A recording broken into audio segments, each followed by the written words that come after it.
Hi, I'm Elizabeth Turnage, and I'm here with my faithful companion, Rosie, who's mostly napping in my lap, to talk to you about the new Bible study in the Living Story series called Living God's Story of Grace.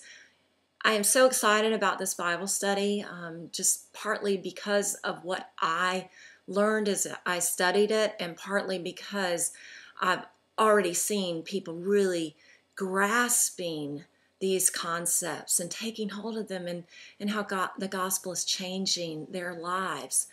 It's about faith and hope. And what happened was I really set out to find out, what do these ginormous words mean? We always hear about faith and hope and grow in faith and hope and love and be faithful, be hopeful.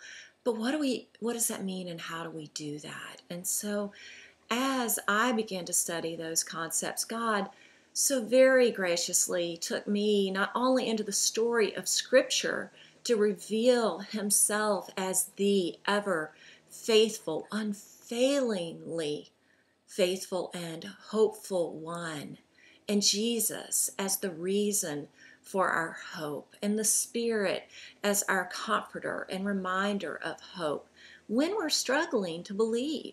Because what I found out is that the truth is, I'm a pretty faithless and fickle woman who really likes to control my life and have things happen in my time and my way.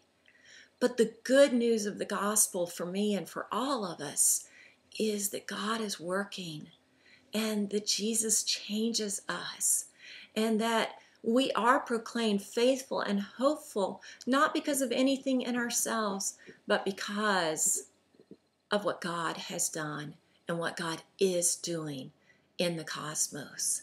And so people will really enjoy and grow as they study this, particularly in community, because community seems to play an important part in who we are as a faithful people, in encouraging one another to hope when we feel hopeless.